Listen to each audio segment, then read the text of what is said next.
First of all, Google Analytics. So what is Google Analytics? This is straight from Google. Get a complete understanding of your customers across devices and platforms. Google Analytics gives you the tools free of charge to understand the customer journey and improve your ROI. Anybody remember what ROI stands for? ROI stands for? Of course, you've got it in your books that you have as part of the course. But anyone remember what ROI stands for? It's okay, shout at the screen and don't worry what everybody else might be thinking. Yes, return on investment.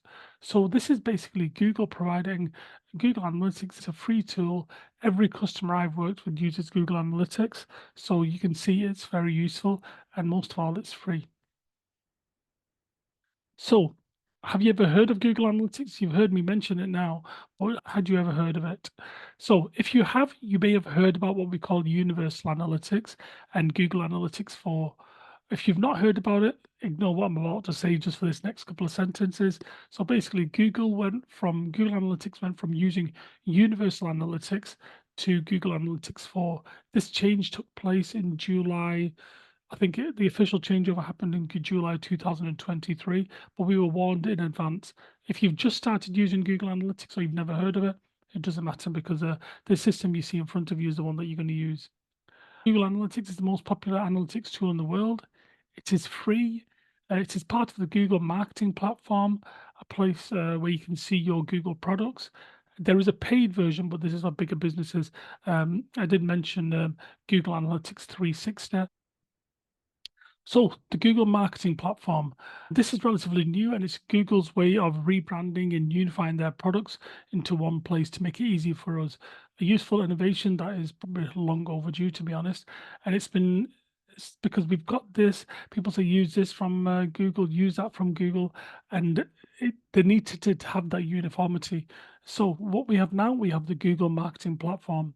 On there, you have display and video 360, you have Search Ads 360, you have Analytics 360, you have the Google Data Studio, which has been rebranded actually, which we're going to talk about later, Optimize 360, Surveys 360, and Tag Manager 360. Remember, this is the area where they have everything, and this is the one what they have for the 360 ones. They're the paid versions, but this is a place where Google basically bring everything together. So the ones we're going to be focusing on initially is Google Analytics. So in terms of setting up Google Analytics, if you've never done it before, I'm going to go through this step by step, and then I'm going to give you a view of a real active account, and then you can have a look at the type of information that is available. So this is the 8-step process for setting up Google Analytics. Let's take a look. First things you do is Google Analytics, dead simple. Once you Google that, you'll click on the link and you can see it's then, once again, can you see that Google marketing platform mentioned there? If I was doing this, I'd just press sign into analytics because I already have an existing account. If you've not got one, you put it on there. But once again, I keep mentioning this, but look at this. Value proposition, subheading, call to action button. We've said it throughout the course. I've mentioned it in websites and landing pages, but once again, I've mentioned it again because look, you can see what's happening here. Everyone's doing it, so make sure that you have it. Even a big company like Google. And as I've said before, the big companies do the basics right. So anyway, getting back to Google Analytics. So once you've pressed that blue button, then you come to the next step, create the account. This is the main account. So your main account, you can see here they have a process, account creation, properties are websites within the account. Okay, create an account and then have a property, and then we'll have more information as we go. So first of all, give your account a name.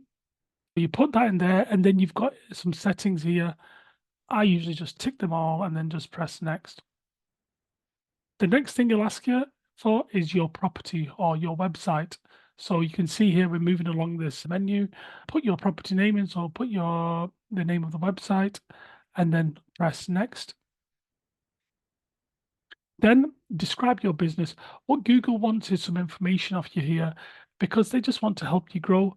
I think if you pressed very large or large, they'd probably be on the phone to you trying to sell you some CRM package or maybe part of the Google 360 network. But at this stage, remember, it's going to help you. So they'll provide information and solutions. And like I say, I'm not against sharing information. The next one, business objectives. So what do you want to do with your website? Is it to generate leads? Is it to drive online sales? Is it brand awareness? Is it to examine user behavior, get baseline reports? And remember, you don't have to just pick one of these. You can pick more than one. So you select the ones that are relevant to you, and then you just have to obviously confirm that you accept the data collection. You can see that there's quite a lot to read through. I'll be honest, I've never really read through it. I've scrolled, ticked, pressed accept, and just carried on. I suppose like most of us do, but I don't know what I'm probably accepting to or what data they're taking from there. But I suppose it's maybe something that we just do if we want to have access to these free tools. And then what you will do then is once you've got to this stage, now it's going to ask you what data do you want to collect. Okay. So just to quickly refresh you, so you're putting the account name here, you're putting the name of the website or the property name who you're working on. Remember, you're not putting like the www. We're not putting the website domain address. We're just putting the name. So you can just put ABC Furniture or whatever. And then obviously just, oops, sorry. And then obviously we come to the data collection. So here I would click website. If I'm collecting information from a website, click website, you put in your website details, then it gives you enhanced measurements like an option. And you feel it's already pre-selected, but so you'd put the website name in here. You'd say that it's your website, or say, for example, you've got an app, you could say it's an app, or maybe it's like a second website or whatever, but just give it an information, and then you would create the stream. And then what you need to do is you need to tell Google that they can track it. But at the moment, the information we've put in, that's anybody could put that in about any website, couldn't they? I could make up anything about the poshest store in the world, Harrods, for example. I could just type in all Harrods details. But how did Google know that this is my website and this is the bit? So what you need to do now is you need to have what we call installation instructions. So it says tracking can be added automatically without you having to do it on CMS websites or anything. As I've said throughout the course, I always make sure I'm logged into what I'm doing.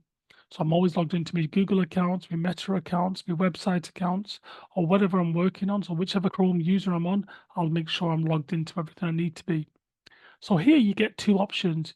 You can install it with the website builder. So if you've got a Shopify store or a WordPress store, usually you can just select your platform, see which one say you're clicking on Shopify, and then in the background, sometimes it'll just do it itself. So it's very, very easy. So that would be under this. If you don't want to do that, you want to do it yourself, you want to send it to your website designer, you can select the other option here, which is install manually. When you click install manually, there's a bit of code here. So what you would do, you would just take this, put it into your website. So there's two ways you can do it, just depending on how familiar you are with the process. There is an alternative I should add at this stage. Oops. So this bit here, this is a code or tracking code.